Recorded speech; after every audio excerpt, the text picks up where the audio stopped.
Job chapter 25. Bildad speaks. Man cannot be righteous. Then Bildad the Shuhite answered and said, Dominion and fear are with God. He makes peace in his high heaven. Is there any number to his armies? Upon whom does his light not arise? How then can man be in the right before God? How can he who is born of woman be pure? Behold, even the moon is not bright, and the stars are not pure in his eyes. How much less man who is a maggot, and the Son of Man who is a worm? Job chapter 26. Job replies, God's majesty is unsearchable. Then Job answered and said, How you have helped him who has no power. How you have saved the arm that has no strength. How you have counseled him who has no wisdom, and plentifully declared sound knowledge. With whose help have you uttered words, and whose breath has come out from you? The dead tremble under the waters and their inhabitants. Sheol is naked before God, and Abaddon has no covering. He stretches out the north over the void, and hangs the earth on nothing. He binds up the waters in his thick clouds, and the cloud is not split open under them. He covers the face of the full moon, and spreads over it his cloud. He has inscribed a circle on the face of the waters, at the boundary between light and darkness. The pillars of heaven tremble, and are astounded at his rebuke. By his power he stilled the sea, by his understanding he shattered Rahab. By his wind the heavens were made fair, his hand pierced the fleeting serpent. Behold, these are but the outskirts of his ways, and how small a whisper do we hear of him. But the thunder of his power, who can understand? Job chapter 27. Job continues, I will maintain my integrity. And Job again took up his discourse and said, As God lives, who has taken away my right, and the Almighty, who has made my soul bitter? As long as my breath is in me, and the Spirit of God is in my nostrils, my lips will not speak falsehood, and my tongue will not utter deceit. Far be it from me to say you are right. Till I die I will not put away my integrity from me. I hold fast my righteousness, and will not let it go. My heart does not reproach me for any of my days. Let my enemy be as the wicked, and let him who rises up against me be as the unrighteous. For what is the hope of the godless when God cuts him off? When God takes away his life, will God hear his cry when distress comes upon him? Will he take delight in the Almighty? Will he call upon God at all times? I will teach you concerning the hand of God. What is with the Almighty I will not conceal. Behold, all of you have seen it yourselves. Why then have you become altogether vain? This is the portion of a wicked man with God, and the heritage that oppressors receive from the Almighty. If his children are multiplied, it is for the sword, and his descendants have not enough bread.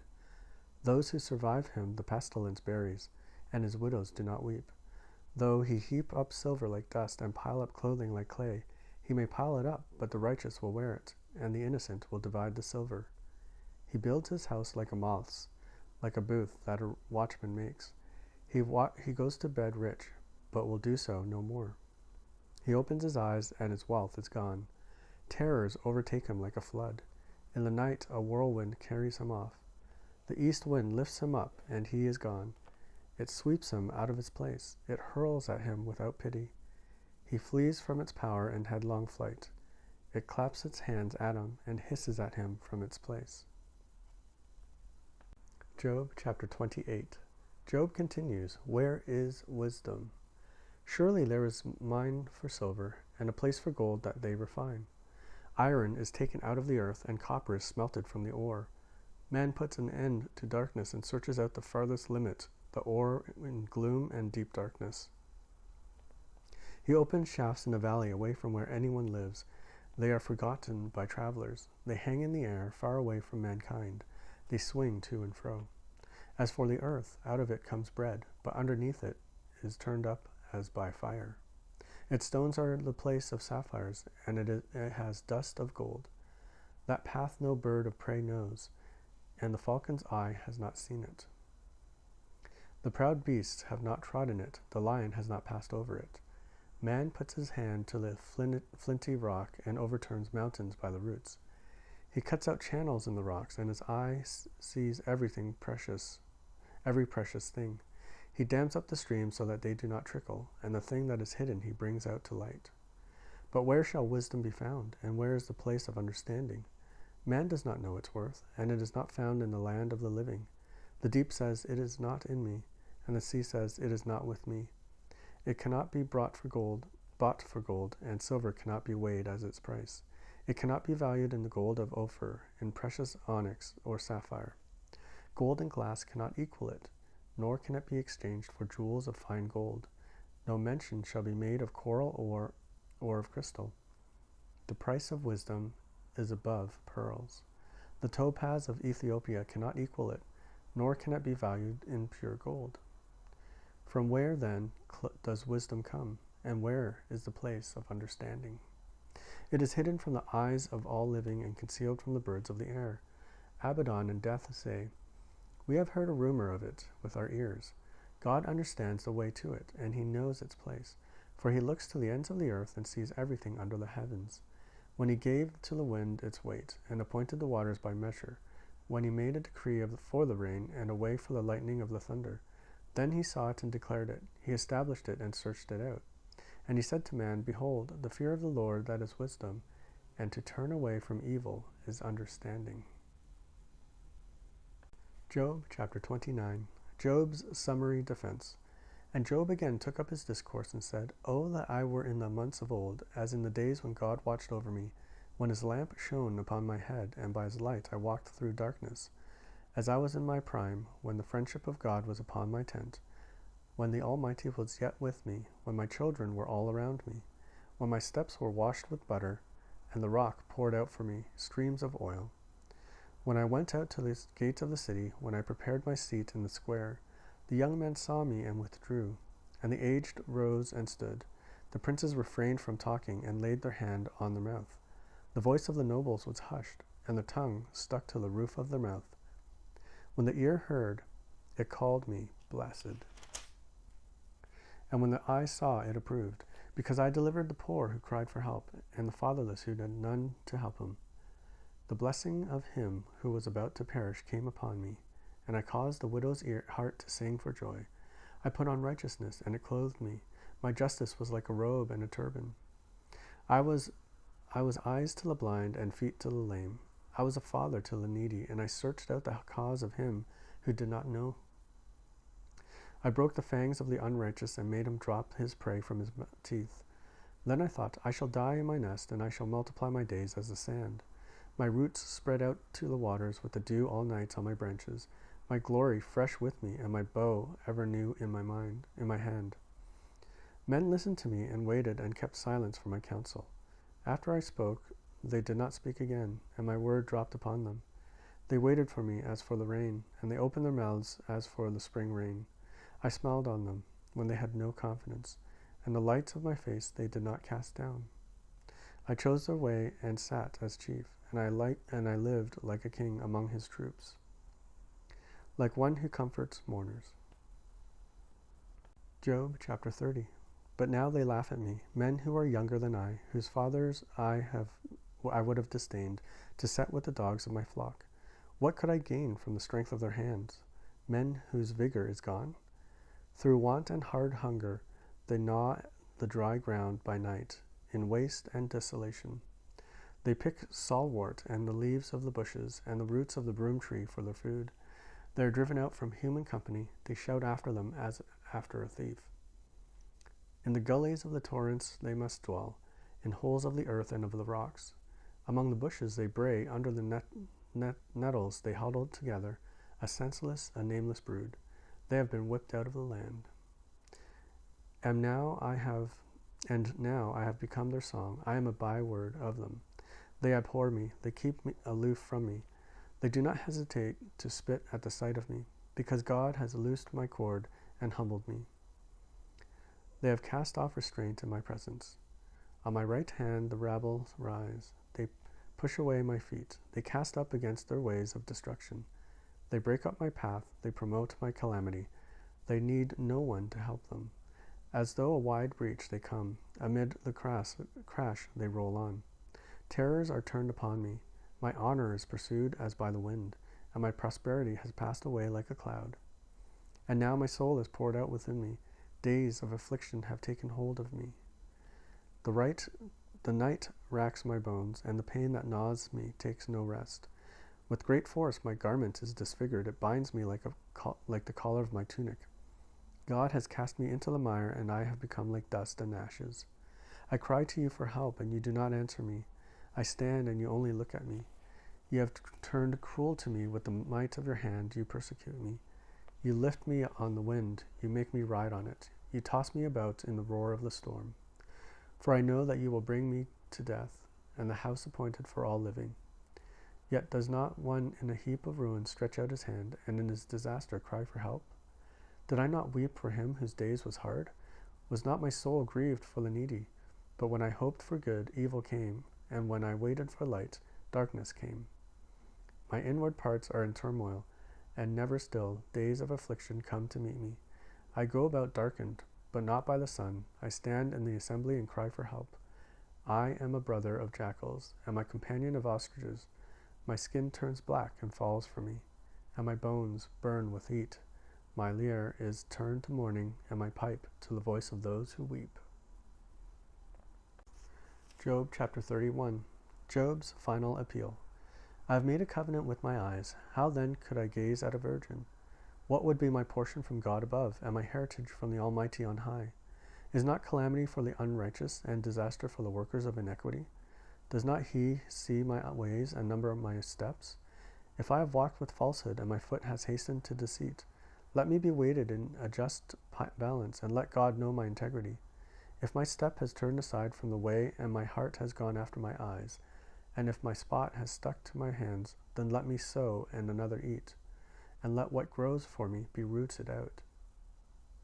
If my heart has been enticed towards a woman, and I have lain in wait at my neighbor's door, then let my wife grind for another, and let others bow down on her. For that would be a heinous crime. That would be an iniquity to be punished by the judges. For that would be a fire that consumes as far as Abaddon, and it would burn to the root all my increase. If I rejected the cause of my manservant or my maidservant, when they brought a complaint against me, what then shall I do when God rises up? When he makes inquiry, what shall I answer him? Did not he who made me in the womb make him? And did not one fashion us in the womb? If I have withheld anything that the poor desired, or have caused the eyes of the widow to fail, or have eaten my morsel alone, and the fatherless has not eaten of it, for from my youth the fatherless grew up with me as with a father, and from my mother's womb I guided the widow. If I have seen anyone perish for lack of clothing, or the needy without covering, if his body has not blessed me, and if he was not warmed with the fleece of my sheep, if I have raised my hand against the fatherless, because I saw my help in the gate, then let my shoulder blade fall from my shoulder, and let my arm be broken from its socket. For I was in terror of calamity from God, and I could not have faced his majesty. If I have made gold my trust, or called fine gold my confidence, if I have rejoiced because my wealth was abundant, or because my hand has found much, if I have looked at the sun when it shone, or the moon moving in splendor, and my heart has been secretly enticed, and my mouth has kissed my hand, this also would be iniquity to be punished by the judges, for I have been false to God above. If I have rejoiced at the ruin of him who hated me, or exulted when evil overtook him, I have not let my mouth sin by asking for his life with a curse. If the men of my tent have not said, who is there that has not been filled with his meat? The sojourner has not lodged in the street. I have opened my doors to the traveler. If I have concealed my transgressions as others do, by hiding my iniquity in my bosom, because I stood in great fear of the multitude, and the contempt of families terrified me, so that I kept silent and did not go out of doors. Oh, that I had one to hear me. Here is my signature. Let the Almighty answer me. Oh, that I had indictment written by my adversary. Surely I would carry it on my shoulder. I would bind it on me as a crown. I would give him an account of all my steps. Like a prince I would approach him. If my land has cried out against me, and its furrows have wept together, if I have eaten its yield without payment, and made its owners breathe their last. Let thorns grow instead of wheat, and foul weeds instead of barley. The words of Job are ended. Job chapter 32. Elihu rebukes Job's 3 friends. So these 3 men ceased to answer Job, because he was righteous in his own eyes. Then Elihu, the son of Barachel the Buzite, of the family of Ram, burned with anger. He burned with anger at Job because he justified himself rather than God. He burned with anger also at Job's 3 friends because they had found no answer, although they had declared Job to be in the wrong. Now Elihu had waited to speak to Job because they were older than he. And when Elihu saw that there was no answer in the mouth of these 3 men, he burned with anger. And Elihu, the son of Barachel the Buzite, answered and said, I am young in years, and you are aged. Therefore I was timid and afraid to declare my opinion to you. I said, let days speak, and many years teach wisdom. But it is the spirit in man, the breadth of the Almighty, that makes him understand. It is not the old who are wise, nor the aged who understand what is right. Therefore I say, listen to me. Let me also declare my opinion. Behold, I waited for your words. I listened for your wise sayings while you searched out what to say. I gave you my attention, and behold, there was none among you who refuted Job or who answered his words. Beware lest you say, we have found wisdom. God may vanquish him, not a man. He has not directed his words against me. I will not answer him with your speeches. They are dismayed. They answer no more. They have not a word to say. And shall I wait because they do not speak, because they stand there and answer no more? I also will answer with my share. I also will declare my opinion, for I am full of words, the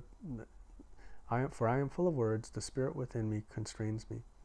Behold, my belly is like wine that has no vent, like new wineskins ready to burst. I must speak, that I may find relief. I must open my lips and answer. I will not show partiality to any man, or use flattery toward any person. For I do not know how to flatter, else my Maker would soon take me away. Job chapter 33. Elihu rebukes Job.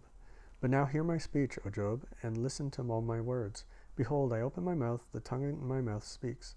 My words declare the uprightness of my heart, and what my lips know they speak sincerely. The Spirit of God has made me, and the breath of the Almighty gives me life. Answer me if you can. Set your words in order before me. Take your stand. Behold, I am toward God as you are. I too was pinched off from a piece of the clay. Behold, no fear of me need terrify you. My pressure will not be heavy upon you.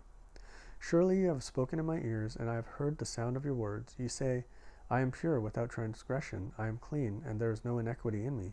Behold, he finds occasions against me. He counts me as his enemy. He puts my feet in the stocks and watches all my paths. Behold, in this you are not right. I will answer you, for God is greater than man. Why do you contend against him, saying he will answer none of man's words? For God speaks in one way, and in 2, though man does not perceive it.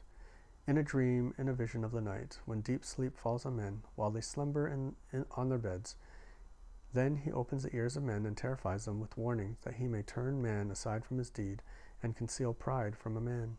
He keeps back his soul from the pit, his life from perishing by the sword. Man is also rebuked with pain on his bed, and with continual strife in his bones, so that his life loathes bread, and his appetite the choicest food. His flesh is so wasted away that it cannot be seen, and his bones that were not seen stick out. His soul draws near the pit, and his life to those who bring death. If there be for him an angel, a mediator, one of 1,000, to declare to man what is right for him, and he is merciful to him, and says, Deliver him from going down into the pit. I have found a ransom. Let his flesh become fresh with youth. Let him return to the days of his youthful vigor. Then man prays to God, and he accepts him. He sees his face with a shout of joy, and he restores to man his righteousness. He sings before men and says, I sinned and perverted what is right, and it was not repaid to me. He has redeemed my soul from going down into the pit, and my life shall look upon the light. Behold, God does all these things twice, 3 times with a man, to bring back his soul from the pit, that he may be lighted with the light of life.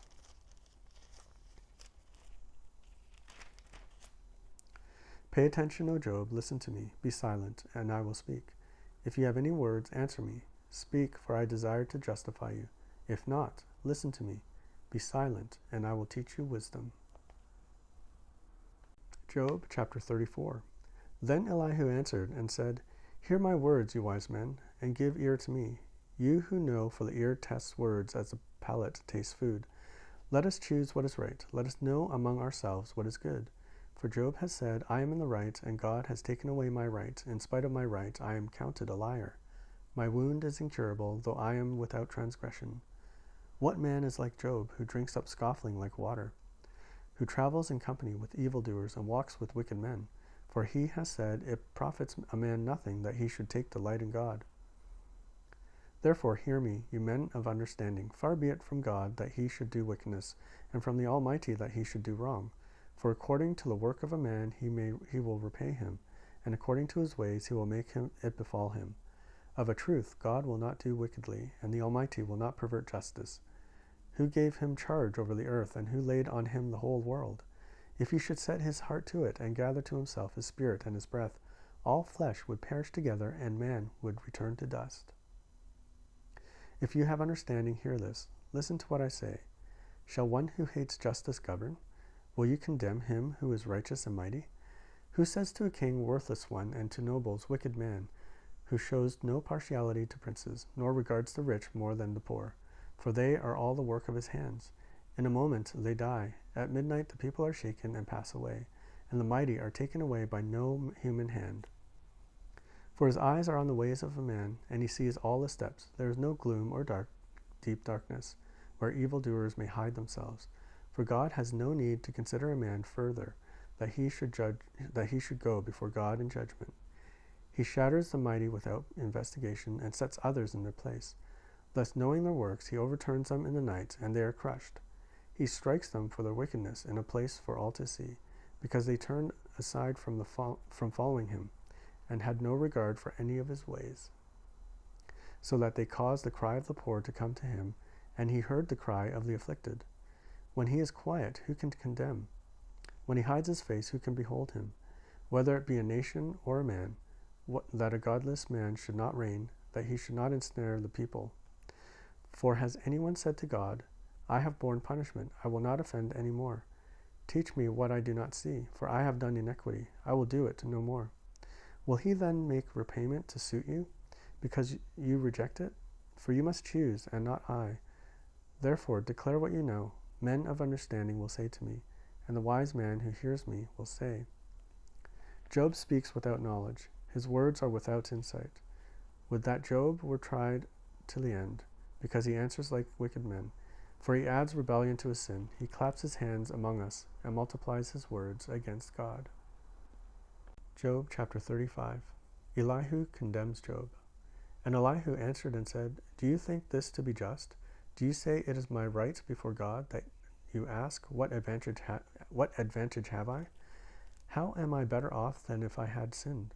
I will answer you, and your friends with you. Look at the heavens and see, and behold the clouds, which are higher than you. If you have sinned, what do you accomplish against him? And if your transgressions are multiplied, what do you do to him? If you are righteous, what do you give to him? Or what does he receive from your hand? Your wickedness concerns a man like yourself, and your righteousness a son of man. Because of the multitude of oppressions, people cry out. They call for help because of the arm of the Almighty. But none says, Where is God my Maker, who gives song in the night, who teaches us more than the beasts of the earth, and makes us wiser than the birds of the heavens? There they cry out, but he does not answer, because of the pride of evil men. Surely God does not hear an empty cry, nor does the Almighty regard it.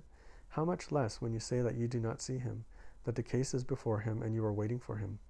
And now, because his anger does not punish, and he does not take much note of transgression, Job opens his mouth in empty talk. He multiplies words without knowledge. Job chapter 36. Elihu extols God's greatness. And Elihu continued and said, Bear with me a little, and I will show you, for I have yet something to say on God's behalf. I will get my knowledge from afar and ascribe righteousness to my Maker. For truly my words are not false. One who is perfect in knowledge is with you. Behold, God is mighty, and does not despise any. He is mighty in strength and understanding. He does not keep the wicked alive, but gives the afflicted the right. He does not withdraw his eyes from the righteous, but with kings on the throne, he sets them forever, and they are exalted. And if they are bound in chains and caught in the cords of affliction, then he declares to them their work, and their transgressions, that they are behaving arrogantly. He opens their ears to instruction, and commands what they return from iniquity. If they listen and serve him, they complete their days in prosperity, and their years in pleasantness. But if they do not listen, they perish by the sword, and die without knowledge. The godless in heart cherish anger. They do not cry for help when he binds them. They die in youth, and their life ends among the cult prostitutes. He delivers the afflicted by their affliction, and opens their ear by adversity. He also allured you out of distress into the broad place where there is no cramping. And what is set on your table was full of fatness. But you are full of the judgment on the wicked. Judgment and justice seize you. Beware lest wrath entice you into scoffing, and let not the greatness of the ransom turn you aside. Will your cry for help avail to keep you from distress, or all the force of your strength? Do not long for the night, when peoples vanish in their place. Take care, do not turn to iniquity, for this you have chosen rather than affliction. Behold, God is exalted in his power. Who is a teacher like him? Who has prescribed for him his way, or who can say, you have done wrong? Remember to extol his work, in which men have sung. All mankind has looked on it. Man beholds it from afar. Behold, God is great, and we know him not. The number of his years is unsearchable. For he draws up the drops of water, they distill his mist and rain, which the skies pour down and drop on mankind abundantly. Can anyone understand the spreading of the clouds, the thunderings of his pavilion? Behold, he scatters his lightning about him, and covers the roots of the sea. For by these he judges people, he gives food in abundance, he covers his hands in the lightning, and commands it to strike the mark. Its crushing declares his presence. The cattle also declare what he does. Its crashing declares his presence. The cattle also declare that he rises. Job chapter 37. Elihu proclaims God's majesty. At this also my heart trembles and leaps out of its place. Keep listening to the thunder of his voice, and the rumbling that comes from his mouth. Under the whole heaven he lets it go, and is lightning to the corners of the earth. After it his voice roars. He thunders with his majestic voice, and he does not restrain the lightnings when his voice is heard. God thunders wondrously with his voice. He does great things that we cannot comprehend. For to the snow he says, fall on the earth, likewise to the downpour his mighty downpour. He seals up the hand of every man, that all men whom he made may know it. Then the beasts go into their lairs, and remain in their dens. From its chamber comes the whirlwind, and cold from the scattering winds. By the breath of God ice is given, and the broad waters are frozen fast. He loads the thick cloud with moisture. The clouds scatter his lightning. They turn around and around by his guidance, to accomplish all that he commands them on the face of the habitable earth. Whether for correction or for his land or for love, he causes it to happen. Hear this, O Job. Stop and consider the wondrous works of God. Do you know how God lays his commands upon them, and causes the lightning of his cloud to shine? Do you know the balancings of the clouds, the wondrous works of him who is in perfect knowledge? You whose garments are hot when the earth is still because of the south wind? Can you, like him, spread out the skies, hard as a cast metal mirror? Teach us what we shall say to him. We cannot draw up our case because of darkness. Shall it be told him that I would speak? Did a man ever wish that he would be swallowed up? And now, no one looks on the light when it's bright in the skies, when the wind has passed and cleared them. Out of the north comes golden splendor. God is clothed with awesome majesty. The Almighty, we cannot find him. He is great in power, justice, and abundant righteousness he will not violate. Therefore men fear him. He does not regard any who are wise in their own conceit. Job chapter 38. The Lord answers Job. Then the Lord answered Job out of the whirlwind and said, who is this that darkens counsel by words without knowledge? Dress for action like a man. I will question you, and you make it known to me. Where were you when I laid the foundation of the earth? Tell me, if you have understanding. Who determined its measurements? Surely you know. Or who stretched the line upon it? On what were its bases sunk? Or who laid its cornerstone? When the morning stars sang together, and all the sons of God shouted for joy? Or who shut in the sea with doors, when it burst out from the womb? When I made the clouds its garment, and thick darkness its swaddling band, and prescribed limits for it, and set bars and doors, and said, Thus far shall you come, and no farther, and here shall your proud waves be stayed. Have you commanded the morning since your days began, and caused the dawn to know its place, that it might take hold of the skins of the earth, and the wicked shall be shaken out of it? It is changed like clay under the seal, and its features stand out like a garment. From the wicked their light is withheld, and their uplifted arm is broken. Have you entered into the springs of the sea, or walked in the recesses of the deep? Have the gates of death been revealed to you, or have you seen the gates of deep darkness? Have you comprehended the expanse of the earth? Declare if you know all this.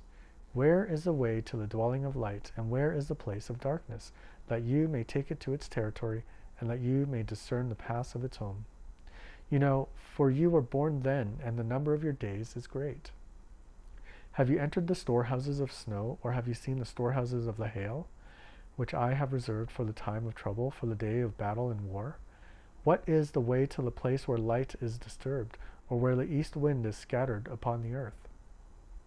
Who has cleft a channel for the torrents of rain, and a way for the thunderbolts, to bring rain on a land where no man is, on the desert in which there is no man, to satisfy the waste and desolate land, and to make the ground sprout with grass?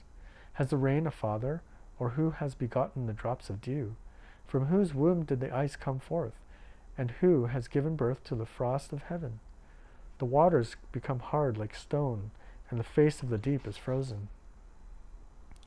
Can you bind the chains of Pleiades, or loose the cords of Orion?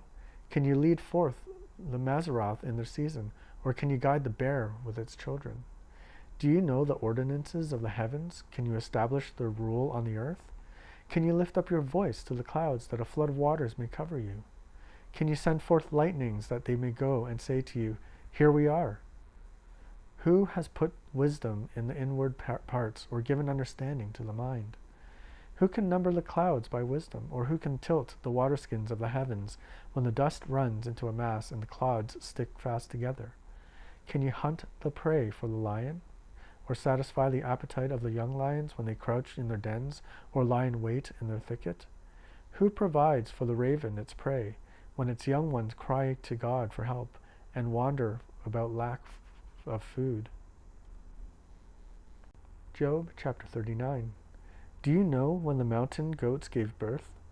Do you observe the calving of the does? Can you number the months that they fulfill, and do you know the time when they give birth, when they crouch, bring forth their offspring, and are delivered of their young? Their young ones become strong, they grow up in the open, they go out and do not return to them. Who has let the wild donkey go free? Who has loosed the bonds of the swift donkey, to whom I have given the arid plain for his home, and the salt land for his dwelling place? He scorns the tumult of the city. He hears not the shouts of the driver. He ranges the mountains as his pasture, and he searches after every green thing. Is the wild ox willing to serve you? Will he spend the night at your manger? Can you bind him in the furrow with ropes, or will he harrow the valleys after you? Will you depend on him because his strength is great, and will you leave to him your labor? Do you have faith in him that he will return your grain, and gather it to your threshing floor? The wings of the ostrich wave proudly, but they are pinions and plumage of love. For she leaves her eggs on the earth, and lets them be warmed on the ground, forgetting that a foot may crush them, and that the wild beast may trample them. She deals cruelly with her young as if they were not hers, though her labor be in vain. Yet she has no fear, because God has made her forget wisdom, and given her no share in understanding. When she rouses herself to flee, she laughs at the horse and his rider. Do you give the horse his might? Do you clothe his neck with a mane? Do you make him leap like the locust? His majestic snorting is terrifying. His paws in the valley, and exalts in his strength. He goes out to meet the weapons. He laughs at fear and is not dismayed. He does not turn back from the sword. Upon him rattle the quiver, the flashing spear, and the javelin. With fierceness and rage he swallows the ground. He cannot stand still at the sound of the trumpet. When the trumpet sounds, he says, Aha! He smells the battle from afar, the thunder of the captains and the shouting. Is it by your understanding that the hawk soars and spreads its wings toward the south? Is it your command that the eagle mounts up and makes its nest on high? On the rock he dwells and makes his home, on the rocky crag and stronghold. From where he spies out the prey, his eyes behold it afar off. His young ones suck up blood, and where the slain are, there he is. Job chapter 40. And the Lord said to Job, Shall a fault finder contend with the Almighty? He who argues with God, let him answer it. Job promises silence. Then Job answered the Lord and said, Behold, I am of small account. What shall I answer you? I lay my hand on my mouth. I have spoken once, and I will not answer. Twice, but I will proceed no further. The Lord challenges Job. Then the Lord answered Job out of the whirlwind and said, Dress for action like a man. I will question you, and you will make known to me. Will you even put me in the wrong? Will you condemn me that you may be in the light? Have you an arm like God, and can you thunder with a voice like his? Adorn yourself with majesty and dignity. Clothe yourself with glory and splendor. Pour out the overflowings of your anger, and look on everyone who is proud and obeys him. Look on everyone who is proud and bring him low, and tread down the wicked where they stand. Hide them all in the dust together. Bind their faces in the world below. Then will I also acknowledge to you that your own right hand can save you. Behold, Behemoth, which I made as I made you. He eats grass like an ox. Behold, his strength in his loins, and his power in the muscles of his belly. He makes his tail stiff like cedar. The sinews of his thighs are knit together. His bones are tubes of bronze, his limbs like bars of iron. He is the first of the works of God. Let him who made him bring near his sword. For the mountains yield food for him, where all the wild beasts play. Under the lotus plants he lies, in the shelter of the reeds and in the marsh. For his shade the lotus trees cover him. The willows of the brook surround him. Behold, if the river is turbulent, he is not frightened. He is confident enough. Jordan rushes against his mouth. Can one take him by his eyes, or pierce his nose with a snare? Job chapter 41. Can you draw out Leviathan with a fish hook, or press down on his tongue with a cord? Can you put a rope in his nose, or pierce his jaw with a hook? Will he make many pleas to you? Will he speak to you soft words? Will he make a covenant with you, or to take him for your servant forever? Will you play with him as with a bird, or will you put him in a leash for your girls? Will traders bargain over him? Will they divide him up among the merchants? Can you fill his skin with harpoons, or his head with fishing spears? Lay your hands on him. Remember the battle. You will not do it again. Behold, the hope of a man is false. He is laid low even at the sight of him. No one is so fierce that he dares to stir him up. Who then is he who can stand before me? Who has first given to me that I should repay him? Whatever is under the whole heaven is mine. I will not keep silent concerning his limbs, or his mighty strength, or his goodly frame. Who can strip off his outer garment? Who would come near him with a bridle? Who can open the doors of his face? Around his teeth is terror. His back is made of rows of shield, shut up closely as with a seal. One is so near to another that no air can come between them. They are joined to one another. They clasp each other and cannot be separated. His sneezings flash forth light, and his eyes are like the eyelids of the dawn. Out of his mouth go flaming torches, sparks of fire leap forth. Out of his nostrils come forth smoke, as from a boiling pot and burning rushes. His breath kindles coals, and a flame comes forth from his mouth. In his neck abides strength, and terror dances before him. The folds of his flesh stick together, firmly cast on him, and immovable. His heart is hard as stone, hard as the lower millstone. When he raises himself up, the mighty are afraid. At the crashing they are beside themselves. Though the sword reaches him, it does not avail. nor the spear, the dart, or the javelin. He counts iron as straw and bronze as rotten wood. The arrow cannot make him flee. For him sling stones are turned to stubble. Clubs are counted as stubble. He laughs at the rattle of javelins. His underparts are like sharp potsherds. He spreads himself like a threshing sledge on the mire. He makes the deep boil like a pot. He makes the sea like a pot of ointment. Behind him he leaves a shining wake.